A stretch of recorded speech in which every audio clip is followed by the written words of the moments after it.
আসসালামু আলাইকুম বন্ধুরা, আমি আপনাদের আজকে লেহেরে মাছ কিভাবে ভাজতে হয় শেখাবো।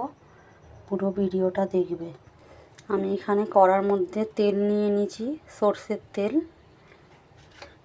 এখানে আমি পেঁয়াজ রেখেছিলাম, দুটো কাঁচা মরিচ এর মধ্যে দিয়ে দেবো।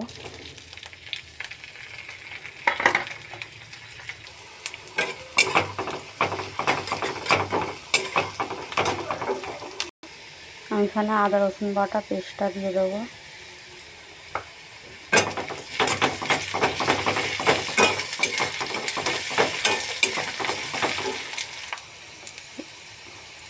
এবারে আমি মাছগুলো দিয়ে দেবো।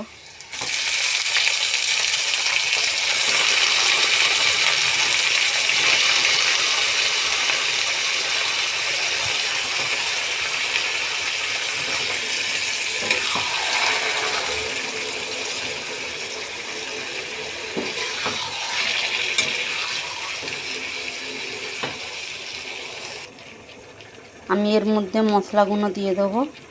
1 চামচ হলুদ, হাফ চামচের মতো লঙ্কার গুঁড়ো,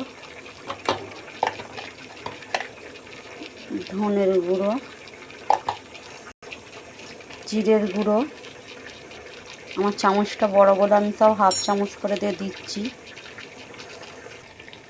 এর মধ্যে দিয়ে দেবো লবণ, হাফ চামচ, কেন অনেক বেশি হয়ে গেলে খেতে পারা যাবে না। সব সময়কার একটু লবণটা কম দিলেই ভালো, বেশি হলে খেতে ভালো লাগে না। 10 মিনিট আমি এটাকে ঢেকে রেখেছিলাম। এবারে দিয়ে দেবো টমেটো, ধনেপাতা কুচি। টমেটো আর ধনেপাতা কুচিটা দিয়ে দিলে একটু স্বাদটা একটু বেশি আসে, ওই জন্য আমি এটা দিয়েছি। আপনারা চাইলে নাও ব্যবহার করতে পারেন। আমি এটাকে পুরো ভাজা ভাজা করে নেব।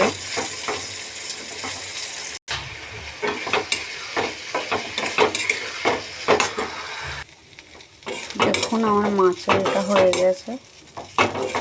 এবারে আমি আপনাদের দেখাবো। দেখুন এরকমভাবেই আপনারাও করবেন, তবে ভালো লাগবে। লেহেরে মাছ ভাজাটা আমার হয়ে গেছে। দেখুন, দেখতেই পাচ্ছেন কত সুন্দর হয়েছে। এরকম রেসিপি আপনারাও পছন্দ করলে বাড়িতে বানাবেন। আমাকে একটা লাইক সাবস্ক্রাইব করে দেবেন। খোদা হাফেজ।